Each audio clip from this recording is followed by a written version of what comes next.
Hello everyone. NCERT गणित कक्षा 11वीं में आपका स्वागत है। तो इसी क्रम में आज हम प्रश्नावली 5C का प्रश्न क्रमांक 10 सॉल्व करेंगे। चलिए तो सबसे पहले प्रश्न को पढ़ लेते हैं। तो इसमें लिखा हुआ है सम्मिश्र संख्याएं 3 + 3i, -3 और -3√3 + 3√3i से निरूपित बिंदुओं से बनने वाले त्रिभुज की प्रकृति और क्षेत्रफल ज्ञात कीजिए। यानी कि हमें ये जो सम्मिश्र संख्याएं दी गई हैं, एक ये सम्मिश्र संख्या है, एक ये है और एक ये है। तो हमें इससे जो त्रिभुज बनेगा उसकी क्या ज्ञात करनी है? प्रकृति ज्ञात करनी है और क्षेत्रफल ज्ञात करना है। तो चलिए सबसे पहले हम हल लिखेंगे और जो सम्मिश्र संख्याएं हमें दी गई हैं उन्हें लिख लेते हैं। तो हमने लिखा हल और हमें जो दी गई थी सम्मिश्र संख्याएं वो हमने लिख ली हैं। तो चलिए अब हम इन्हें क्रमित युग्म में लिखेंगे, यानी कि बिंदु के रूप में लिखेंगे। ए बी सी हम उन्हें बिंदु नाम दे देंगे। तो चलिए सबसे पहले हम क्रमित युग्म समझ लेते हैं और क्रमित युग्म हम पहले ही कुछ प्रश्नों में समझ चुके हैं। तो अगर आपने वह प्रश्न नहीं देखे हैं तो आप नो नेम चैनल की प्लेलिस्ट पर जाके अध्ययन कर सकते हैं। तो चलिए सबसे पहले अब हम क्रमित युग्म को समझ लेते हैं। तो मान लीजिए हमें सम्मिश्र संख्या दी गई है x + i/y। अगर हम आपसे कहें कि इसे क्रमित युग्म में लिखिए तो आप कैसे लिखेंगे? तो आप लिखेंगे x प्लस का है तो प्लस का लिखेंगे और कॉमा लगा देंगे, और यहाँ पे y प्लस का है तो हम लिखेंगे y। तो ये इसका हो जाएगा क्रमित युग्म। और मान लीजिए आपको सम्मिश्र संख्या दी जाए 5 + 2i, तो इसका क्रमित युग्म क्या हो जाएगा? तो इसका हो जाएगा 5, 2। और अगर यहाँ पे माइनस में हो तो हम माइनस लगाएंगे, और यहाँ भी अगर माइनस हो 5 के आगे तो यहाँ भी माइनस लगाएंगे। जैसे मान लीजिए आपको दी जाए -2 और +3i। अगर हम आपसे कहें इसे क्रमित युग्म में लिखिए तो आप कैसे लिखेंगे इसे? तो इसे लिखेंगे -2 और कॉमा, अब ये 3 किसका है? प्लस का है, तो इसे हम +3 लिख देंगे और ये ब्रैकेट। तो इसका ये क्या हो जाएगा? क्रमित युग्म। तो अब आप क्रमित युग्म समझ गए होंगे। तो चलिए अब लिखेंगे इसे, अब हम इसे लिखेंगे क्रमित युग्म में लिखने पर। तो हमने लिखा क्रमित युग्म में लिखने पर। तो चलिए इसे लिख लेते हैं। तो बताइए 3 + 3i का क्रमित युग्म क्या हो जाएगा? तो ये हो जाएगा 3, और इसी प्रकार से इसका बताइए क्या हो जाएगा? तो ये -3 है तो ये -3 और कॉमा ये क्या हो जाएगा? -3। और इसी प्रकार से इसका बताइए क्या हो जाएगा क्रमित युग्म? तो ये हो जाएगा -3√3 और कॉमा 3√3। तो ये हमारे 3 बिंदु बन गए हैं। तो इन्हें हम नाम दे देते हैं। तो इसे ए मानेंगे, इसे बी और इसे सी। तो चलिए अब हम इसे आगे सॉल्व करते हैं। तो सबसे पहले अब हम प्रश्न को पढ़ लेते हैं। तो प्रश्न में हमसे कहा गया है कि जो ये सम्मिश्र संख्याएं दी गई हैं इनसे निरूपित बिंदु, तो हमने बिंदु तो निकाल लिए ए बी सी, निरूपित बिंदुओं से बनने वाली त्रिभुज की प्रकृति। तो अब हमसे कहा गया है कि त्रिभुज जो इन बिंदुओं से बनेगा उसकी प्रकृति पूछी गई है। क्या पूछी गई है? त्रिभुज की प्रकृति। यानी कि प्रकृति मतलब त्रिभुज का आकार कि वह किस प्रकार का त्रिभुज होगा, समबाहु होगा, विषमबाहु होगा या समद्विबाहु होगा। तो चलिए इसे हम थोड़ा रफ पेपर पर समझ लेते हैं। तो मान लीजिए हमें ये बिंदु दिए गए हैं ए बी सी। तो अगर हम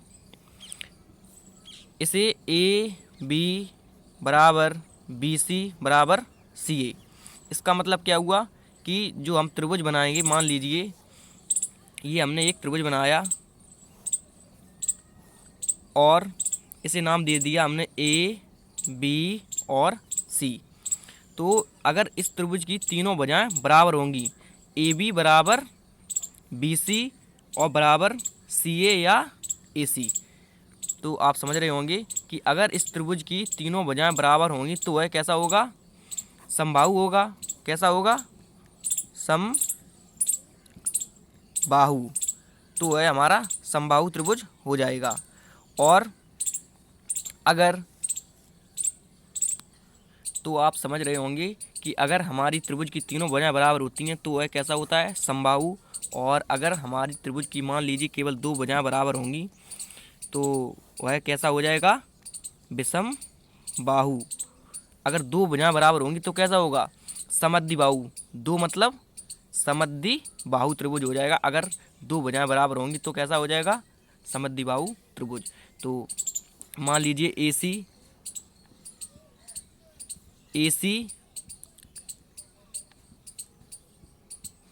AC बराबर है BC, और जो ये हमारी AB है या BA, तो ये बराबर नहीं है इन दोनों की।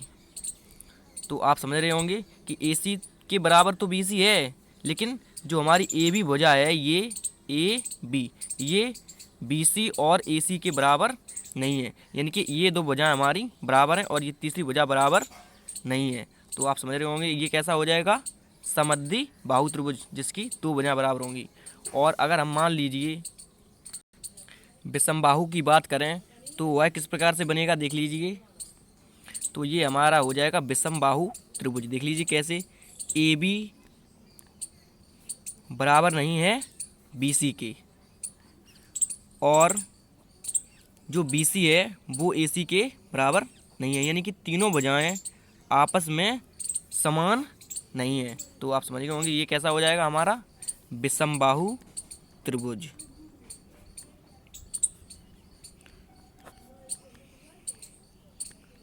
तो चलिए अब हम प्रश्न में थोड़ा देख लेते हैं। तो प्रश्न में हमसे कहा गया है कि त्रिभुज की प्रकृति और क्षेत्रफल ज्ञात कीजिए। तो त्रिभुज की प्रकृति ज्ञात कर लेंगे, यानी कि AB बराबर BC और AC, अगर तीनों भुजाएं आपस में बराबर आ जाएंगी तो हम क्या उसे कहेंगे, समबाहु त्रिभुज कहेंगे। और उसका क्षेत्रफल निकालेंगे, उसके लिए हम फार्मूला हम लोगों को पता है। तो चलिए, तो अब हम त्रिभुज में AB और BC और AC की क्या निकालेंगे, बीच की दूरी, यानी कि तीनों के बीच की दूरी निकालेंगे भुजाओं की। और अगर तीनों भुजाएं हमारी समान आ जाएंगी तो वह कैसा हो जाएगा, समबाहु त्रिभुज। और अगर हमारी केवल दो भुजाएं बराबर होंगी, AC बराबर BC, और ये तीसरी भुजा बराबर नहीं होगी तो वह क्या होगा, समद्विबाहु त्रिभुज हो जाएगा। और ये हमारा विषमबाहु त्रिभुज हो जाएगा अगर एक भी भुजा बराबर नहीं होगी। तो चलिए, सबसे पहले अब हम प्रश्न में AB के बीच की दूरी निकाल लेंगे, उसके बाद BC की, और उसके बाद AC की। तो लिखेंगे AB के बीच की दूरी। चलिए, तो हमने लिखा AB के बीच की दूरी, और हमने ये A और B के निर्देशांक लिख लिए हैं। तो चलिए अब हम AB के बीच की दूरी निकालते हैं। तो उसके लिए फार्मूला हम लोग जानते हैं, √(x2 - x1) का स्क्वायर प्लस y2 - y1 का स्क्वायर। तो ये हो जाएगा हमारा x1, और ये हो जाएगा y1, ये हो जाएगा x2, और ये हो जाएगा y2। तो चलिए निकाल लेते हैं। तो लिखेंगे AB बराबर √, तो फार्मूला लिख लेते हैं, क्या होता है, x2 - के x1 का स्क्वायर प्लस y2 - के y1 का होल स्क्वायर। तो चलिए आगे से देखते हैं। तो AB बराबर √, तो अब इसमें मान रख देते हैं। तो x2 का मान बताइए कितना है, तो ये है -3, और -x1 का मान बताइए कितना है, तो ये 3 है, इसका ये स्क्वायर, और प्लस y2 का मान बताइए कितना है, -3, और माइनस y1 का मान बताइए कितना है, 3 है, और इसका ये स्क्वायर। तो इसे अब हम आगे सॉल्व करते हैं। तो क्या हो जाएगा, AB बराबर √, ये -3 और -3 कितने हो जाएंगे, -6।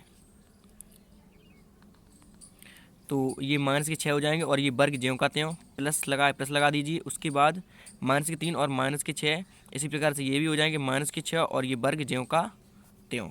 उसके बाद आगे देखिए। तो AB बराबर √, -6 का वर्ग बताइए कितना होगा, तो माइनस माइनस प्लस हो जाएगा, और 6 का वर्ग होता है 36, और उसी प्रकार से इसका भी हो जाएगा 36। तो आप समझ रहे होंगे। तो चलिए आगे देख लेते हैं। तो AB बराबर क्या हो जाएगा हमारा, √, ये ऐड करेंगे तो ये आएगा 72। तो आप समझ रहे होंगे। तो चलिए अब हम इसे आगे सॉल्व कर देते हैं। ये अंडर रूट का साइन है, आपको समझ लेना है। तो अब हम लोगों ने ए बी के बीच की दूरी निकाल ली है, उसी प्रकार से अब हम इसमें बी सी के बीच की दूरी निकालेंगे। तो चलिए लिखते हैं बी सी के बीच की दूरी और बी सी के निर्देशांक भी लिख लेते हैं। तो इसी प्रकार से हमने लिखा बी सी की बीच की दूरी और बी और सी के हमने निर्देशांक भी लिख लिए हैं। तो ये हो जाएगा x1 आप लोग जानते हैं, और ये हो जाएगा y1, और ये हो जाएगा x2, और ये हो जाएगा y2। तो चलिए अब इसमें मान रख देते हैं। तो अंडर रूट जो कहते हो x2 का मान बताइए कितना है। तो ये दिया गया है -3 अंडर रूट 3, और माइनस लगाया, माइनस लगा दीजिए। तो अब x1 का मान कितना है बताइए। ये -3 है, तो माइनस माइनस क्या हो जाएगा हमारा, प्लस हो जाएगा। और ये इसका स्क्वायर जो कहते हो, और प्लस जो कहते हो y2 का मान बताइए कितना है। तो y2 का मान दिया गया है 3 अंडर रूट 3, और ये माइनस जो कहते हो, और y1 का मान बताइए कितना है। तो ये भी -3 है, तो माइनस पहले से ही है, तो माइनस माइनस ये हो जाएगा हमारा +3, और ये होल वर्ग जो कहते हो। तो अब हम इसे आगे सॉल्व करते हैं। तो हमारा बी सी बराबर अंडर रूट, अब हम इसका स्क्वायर करते हैं। तो -3 का वर्ग कितना होता है बताइए। तो चलिए इसे हम थोड़ा रफ पर समझ लेते हैं। तो ये हमारा -3 का वर्ग बताइए कितना हो जाएगा। तो आप कहेंगे 3 का वर्ग 9 और माइनस माइनस प्लस।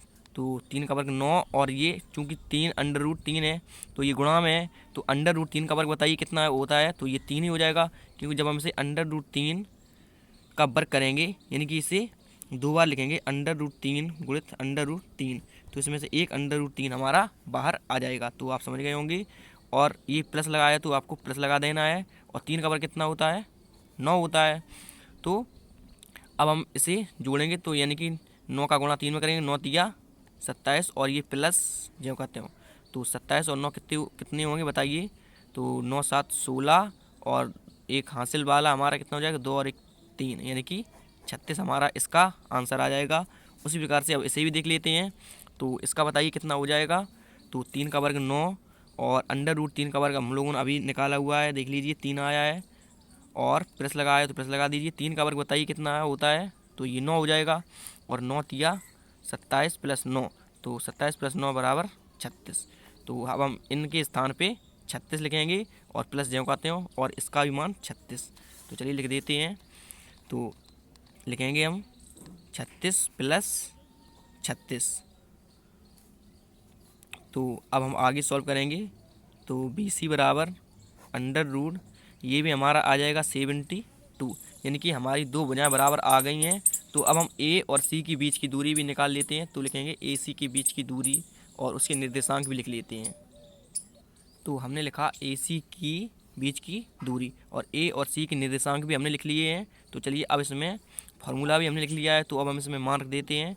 तो अंडर रूट x2 का मान बताइए कितना है। तो ये x1 होता है, ये y1, और ये x2। तो x2 का मान बताइए कितना है, -3 अंडर रूट 3, और ये माइनस लगा हुआ है फार्मूले में, तो चलिए माइनस लगा दीजिए।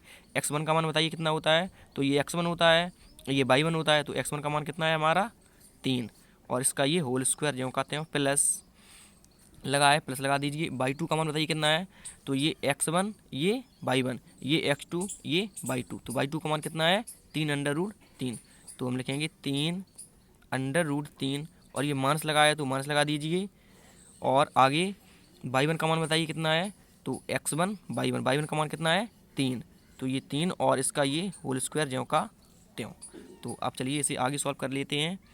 तो ए सी बराबर, तो अभी हम लोगों ने ऊपर सॉल्व किया हुआ था, इसी प्रकार से हम इसे भी सॉल्व करेंगे। तो 3 का वर्ग कितना होता है बताइए। तो क्योंकि इस पे स्क्वायर लगा हुआ है, और ये माइनस लगा हुआ है, तो और ये माइनस में है, तो 3 का वर्ग 9 हो जाएगा, और माइनस माइनस प्लस। तो 3 का वर्ग 9, और अंडर रूट 3 का वर्ग कितना होता है बताइए। तो ये हो जाएगा हमारा 3, और ये माइनस लगा है, जब हम इसका माइनस का वर्ग करेंगे तो ये हमारा क्या हो जाएगा प्लस, और 3 का वर्ग कितना होता है 9। तो आप समझ रहे होंगे। और ये वाला प्लस हम जो कहते हैं लगा देंगे, और इसी प्रकार से अब हम इसका भी वर्ग करेंगे। तो 3 का वर्ग 9, और अंडर रूट 3 का वर्ग कितना होता है 3। अब माइनस का वर्ग करेंगे तो ये हो जाएगा हमारा प्लस, और 3 का वर्ग 9। तो आप समझ रहे होंगे। चलिए आगे देख लेते हैं। तो AC बराबर अंडर रूट, तो 9 का गुणा 3 में करेंगे तो ये हमारा 27 और प्लस 9, और ये भी प्लस ज्यों कहते हो, और इसका 9 का गुणा इसमें करेंगे तो ये 27 और प्लस 9। तो AC बराबर क्या हो जाएगा हमारा, बताइए।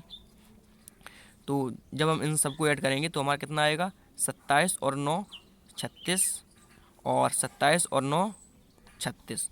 तो AC बराबर हमारा आ जाएगा अंडर रूट, कितना आ जाएगा, 36 और 36 72। तो देख लीजिए हमारी तीनों भुजाएं बराबर आई हुई हैं, यानी कि AC, और देख लीजिए BC, और ये हमारी AB भुजा भी 72 आई हुई है। तो आप समझ गए होंगे कि ये हमारी तीनों भुजाएं बराबर हैं। तो हम क्या लिखेंगे, त्रिभुज की प्रकृति। तो प्रश्न में हमसे पूछा गया था त्रिभुज की प्रकृति बताइए। तो हमारा त्रिभुज कैसा हो जाएगा, तीनों भुजाएं जब बराबर होती हैं तो कैसा त्रिभुज होता है, बताइए आप। तो हम लोगों ने समझा हुआ था अभी कि अगर हमारी तीनों भुजाएं बराबर होंगी, यानी कि AB बराबर BC बराबर CA, तो वह कैसा होता है, समबाहु त्रिभुज। कैसा होता है, समबाहु त्रिभुज। तो हम लिख सकते हैं, त्रिभुज की प्रकृति हमसे पूछी गई है तो हम क्या लिखेंगे, A, B और C कैसा त्रिभुज है, समबाहु त्रिभुज। तो चलिए लिख देते हैं। तो हमने लिखा चूंकि AB बराबर BC बराबर AC, तीनों भुजाएं कैसी हैं, आपस में बराबर हैं। तो हमने लिखा अतः ABC एक समबाहु त्रिभुज है। तो चलिए अब प्रश्न को पढ़ लेते हैं। तो प्रश्न में हमसे कहा गया था कि त्रिभुज की प्रकृति ज्ञात कीजिए, और आगे कहा गया है कि क्षेत्रफल भी ज्ञात कीजिए, यानी कि हमें क्षेत्रफल भी इसका निकालना है। तो हम लोगों ने बिंदु तो निकाल ही लिए हैं। तो अब हम इसे अगले पेज पर बिंदु लिखेंगे, और इसमें हम त्रिभुज का क्षेत्रफल का फार्मूला लगाएंगे, और हमारा त्रिभुज का क्षेत्रफल आ जाएगा। तो चलिए इसे सॉल्व कर लेते हैं आगे।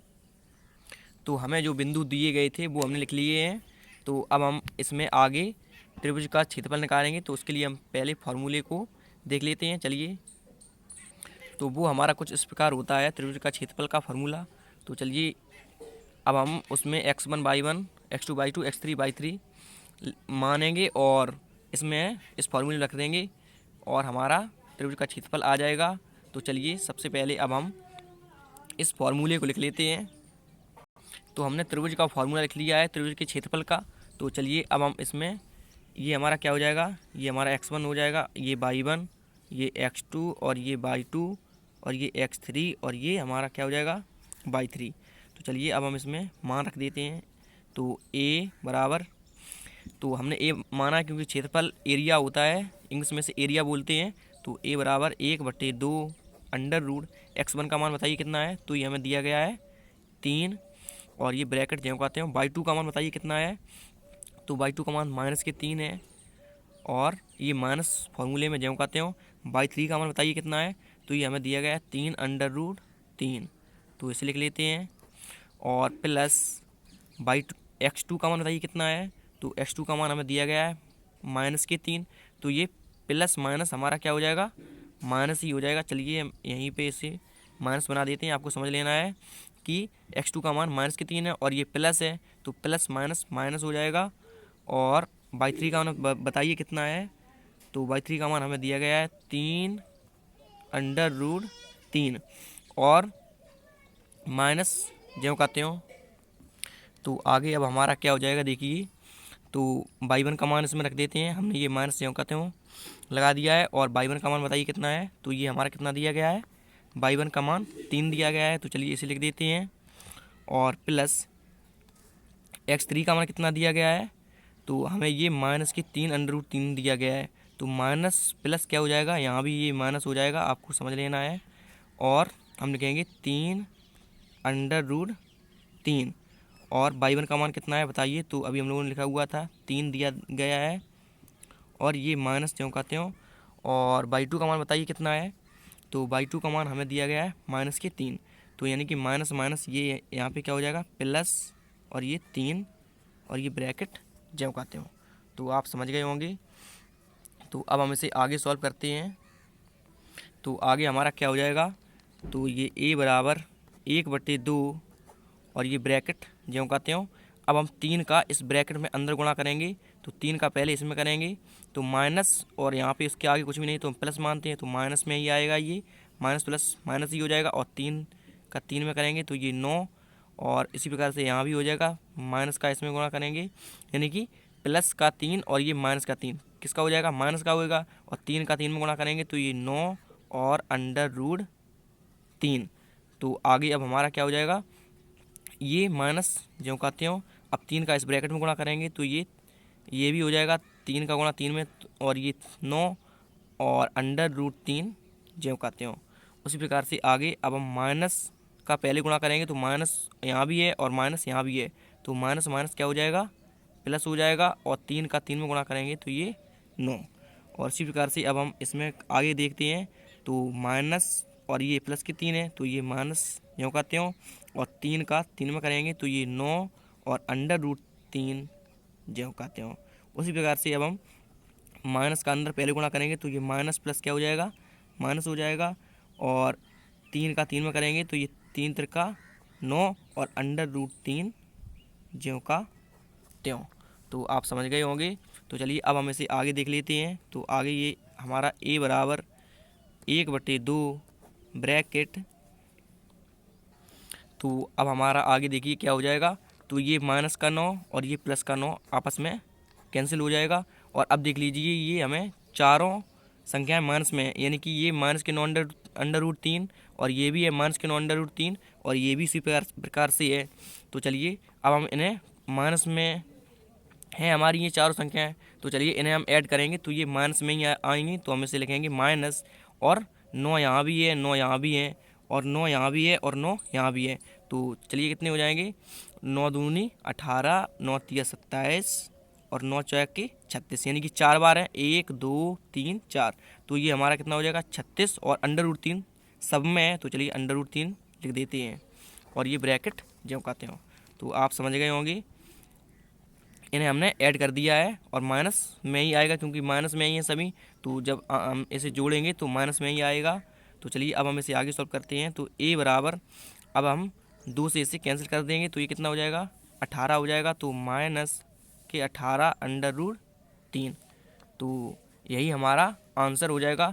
लेकिन चूंकि ये क्या है, क्षेत्रफल है, तो क्षेत्रफल कभी भी माइनस में नहीं होगा क्योंकि ये एक अदिश राशि है। तो हम इसे लिख सकते हैं,